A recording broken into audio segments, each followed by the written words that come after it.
Top quality और consistent performance के लिए सिर्फ सिल्वर पंप नाम याद रखना।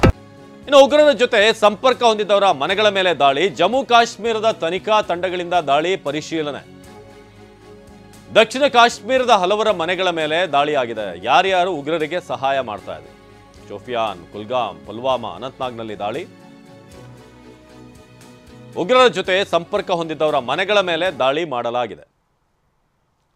ಸೊ ಕದನ ವಿರಾಮ ಅನ್ನೋದು ಸೇನೆಗಿರ್ಬೋದು, ಆದರೆ ಉಗ್ರರಿಗೆ ಯಾವುದೇ ಕದನ ವಿರಾಮ ಇಲ್ಲ. ಜೊತೆಗೆ ಪಾಕಿಸ್ತಾನ ಸೇನೆಯಿಂದ ಕದನ ವಿರಾಮಕ್ಕೆಲ್ಲ ಇವರೆಲ್ಲ ಬೆಲೆ ಕೊಡುವಂಥವ್ರು ಅಂತ ಸಂತತಿ ಅನ್ನೋದು ಯಾರಿಗೂ ಕೂಡ ನಿರೀಕ್ಷೆ ಇಲ್ಲ.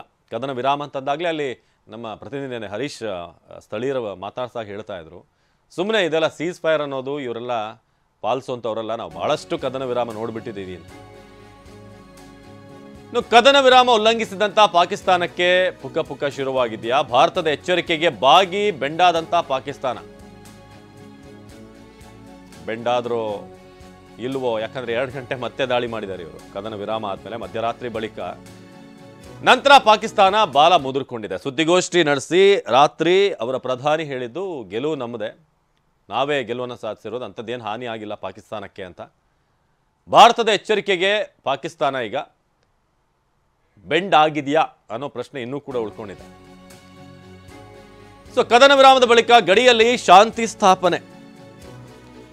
ರಾತ್ರಿಯಿಂದ ಸಹಜ ಸ್ಥಿತಿಗೆ ಮರಳಿದಂಥ ಗಡಿ ರಾಜ್ಯಗಳು ಕದನ ವಿರಾಮ 5 ಗಂಟೆಗೆ ಮತ್ತೆ 2 ಗಂಟೆ ಕದನ ವಿರಾಮನ ಉಲ್ಲಂಘಿಸಿ ಆಮೇಲೆ ಶಾಂತಿ ಸ್ಥಾಪನೆ ಶುರುವಾಯಿತು. ಜಮ್ಮು ಕಾಶ್ಮೀರದ ಉಧಂಪುರ, RS-ಪುರ, ನಗ್ರೋಟ ಅಲ್ಲಿ ಸ್ಫೋಟದ ಸದ್ದು ಕಡಿಮೆ ಆಯಿತು ರಾತ್ರಿ ಆಲ್ಮೋಸ್ಟ್ ಒಂದು 10 ಗಂಟೆ ನಂತರ. ನಮ್ಮ ಪ್ರತಿನಿಧಿ ಹರೀಶ್ ಕಾಶ್ಮೀರದಿಂದ ಜಮ್ಮುನಿಂದ ನೇರ ಸಂಪರ್ಕದಲ್ಲಿ ಜಾಯ್ನ್ ಆಗಿದ್ದಾರೆ. ಹರೀಶ್, ನಾವು ನಿನ್ನೆ ಸಂಜೆ ನೋಡಿದ್ವಿ ಕದನ ವಿರಾಮ ಅನ್ನೋ ಒಂದು ನಾಟಕ ನಡೀತು. ಟ್ರಂಪ್ ಕೂಡ ಟ್ವೀಟ್ ಮಾಡಿದ್ರು. ಸೊ ಆದರೆ ಅದಾದ್ಮೇಲೆ ಆಗ್ತಿರುವಂಥ ವಿದ್ಯಮಾನಗಳು ಅಂದರೆ 2 ಗಂಟೆಗಳ ಕಾಲ ಮತ್ತೆ ದಾಳಿ ಆಗುತ್ತೆ, ಮತ್ತೆ ಗುಂಡಿನ ಶಬ್ದ ಇರ್ಬೋದು, ಅಲ್ಲಿ ದಾಳಿ ಎಲ್ಲವೂ ಕೂಡ ಕಡಿಮೆ ಆಗುತ್ತೆ. ಸೊ ಪಾಕಿಸ್ತಾನ ಈಗ ಮತ್ತೆ ಕದನ ವಿರಾಮವನ್ನು ಉಲ್ಲಂಘನೆ ಮಾಡಿರೋದ್ರಿಂದ ಜಾಗತಿಕ ಮಟ್ಟದಲ್ಲಿ ತನ್ನ ವಿಶ್ವಾಸ ಏನು ಅನ್ನೋದನ್ನು, ತನ್ನ ರಿಯಲ್ ಇಮೇಜ್ ಏನು ಅನ್ನೋದನ್ನು ಮತ್ತೊಮ್ಮೆ ತೋರಿಸಿದೆ. ಸೊ ಇವತ್ತಿನ ಬೆಳಗ್ಗೆ ಏನು ಅಪ್ಡೇಟ್ ಇದೆ ಸದ್ಯಕ್ಕೆ, ಜೊತೆಗೆ ನಾಳೆಯ ಮೀಟಿಂಗ್ ಏನಿದೆ ಈ ಕದನ ವಿರಾಮಕ್ಕೆ ಸಂಬಂಧಪಟ್ಟ ಹಾಗೆ ಸಂಧಾನ ಸಭೆ, ಏನು ನಿರೀಕ್ಷೆ ಮಾಡ್ಬೋದು ಅಂತ?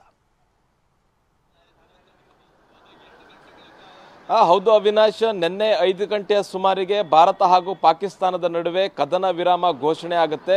ಆ ಘೋಷಣೆಯನ್ನ ಅಮೆರಿಕ ಅಧ್ಯಕ್ಷರಾದಂಥ ಡೊನಾಲ್ಡ್ ಟ್ರಂಪ್ ಅವರು ಮಾಡ್ತಾರೆ. ಅದ್ರ ಜೊತೆಗೆ ಅಮೆರಿಕ ಉಪಾಧ್ಯಕ್ಷ JD ವ್ಯಾನ್ಸ್ ಕೂಡ ಒಂದು ಟ್ವೀಟ್ ಅನ್ನ ಮಾಡ್ತಾರೆ. ಮುಖ್ಯವಾಗಿ 48 ಗಂಟೆಗಳ ಸತತ ಪ್ರಯತ್ನದಿಂದ ಈ ಒಂದು ಒಪ್ಪಂದಕ್ಕೆ ಬರಲಾಗಿದೆ. ಎರಡೂ ದೇಶಗಳು ಯುದ್ಧವನ್ನ ನಿಲ್ಲಿಸಲಿಕ್ಕೆ ಕದನ ವಿರಾಮವನ್ನ ಘೋಷಣೆಯನ್ನ ಮಾಡಿಕೊಂಡಿವೆ. ಯಾವುದೇ ದಾಳಿ ಪ್ರತಿದಾಳಿ ಆಗೋದಿಲ್ಲ, ಮತ್ತೆ ಎರಡೂ ರಾಷ್ಟ್ರಗಳಿಗೆ ಧನ್ಯವಾದ ಈ ಒಂದು ಒಪ್ಪಿಗೆಗೆ ಬಂದಿದೆ ಅನ್ನುವಂತಹದನ್ನ ಅಮೆರಿಕ ಈ ತರದ ಒಂದು ಘೋಷಣೆಯನ್ನ ಮಾಡುತ್ತೆ. ಇದಾದ ನಂತರ ಭಾರತದ ಮಿಲಿಟರಿ ಅಧಿಕಾರಿಗಳು ಕೂಡ ಸುದ್ದಿಗೋಷ್ಠಿಯನ್ನು ನಡೆಸಿ ಸೀಸ್ ಫೈರ್ ಮಾಡಲಿಕ್ಕೆ ಒಪ್ಪಂದ ಆಗಿದೆ ಅನ್ನುವಂತಹ ನಿಟ್ಟಿನಲ್ಲಿ ಮಾತುಕತೆಯನ್ನು ಮಾಡ್ತಾರೆ. ಜೊತೆಗೆ ಪಾಕಿಸ್ತಾನ ಕೂಡ ಇದೇ ಘೋಷಣೆಯನ್ನ ಮಾಡುತ್ತೆ. ಅದಾದ ಕೆಲವೇ ಗಂಟೆಗಳಲ್ಲಿ 3 ರಿಂದ 4 ಗಂಟೆಯಲ್ಲಿ ಮತ್ತೆ ಪಾಕಿಸ್ತಾನ ತನ್ನ ನರಿಬುದ್ಧಿಯನ್ನ ತೋರಿಸುತ್ತೆ. ಬೆನ್ನಿಗೆ ಚೂರಿ ಹಾಕುವಂತ ಕೆಲಸವನ್ನ ಪಾಕಿಸ್ತಾನ ಮಾಡುತ್ತೆ.